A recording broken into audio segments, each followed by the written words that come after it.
Usually erectile dysfunction age related కాకుండా ఇప్పుడు 20 నుంచి 40 వరకు ఒక సమస్యలు, 40 నుంచి 60 వరకు ఒక సమస్యలు, 60 తర్వాత ఒక సమస్యలు. సో, యంగర్ ఏజ్ నుంచి చివరి ఏజ్ వరకు చివరి ఏజ్ అంటే సరే ఎప్పటి వరకు అంగం స్తంభిస్తుంది అంటే చనిపోయేంత వరకు అంగం స్తంభిస్తూనే ఉంటుంది. ఈవెన్ మనము కొన్ని సినిమాల్లో చనిపోయిన తర్వాత కూడా ఎరెక్షన్స్ ఉంటాయని చూస్తున్నాం. రీసెంట్‌గా ఒక ఓటీటీలో ఇలాంటివి వస్తున్నాయి. సో, ఎనీహౌ ఈ ఎరెక్టైల్ డిస్‌ఫంక్షన్ కరెక్షన్స్‌కి ట్రీట్మెంట్స్ ఏవి అంటే ముఖ్యంగా మనం పీడీఎఫ్ ఇన్హిబిటర్స్, వయాగ్రా వేయటాలు ఇలాంటి మెడికేషన్స్ పెడతాం.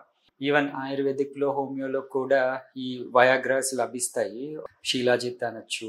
ఈవెన్ పీడీఈ ఇన్హిబిటర్స్‌లో లాగా సిల్డినాఫిల్, టెడలాఫిల్, అవినాఫిల్, వర్డినాఫిల్ ఇవి రకరకాల చాలా మెడికేషన్స్ ఉంటాయి. Basically any medication let it be simple paracetamol అంటే జ్వరానికి వేసుకునే మందు కానించి ప్రతి కెమికల్‌కి దానికి తగ్గ సైడ్ ఎఫెక్ట్స్ కానివ్వండి, ఫ్యూచర్‌లో ఇబ్బందులు కానివ్వండి. ఇది సెన్సిటివ్ థింగ్ కాబట్టి సైడ్ ఎఫెక్ట్స్ గురించి చాలా మాట్లాడుకోవాల్సొస్తుంది. అందుకని వీలైనంత వరకు మెడికేషన్స్‌ని అవాయిడ్ చేయడానికే చూస్తాం.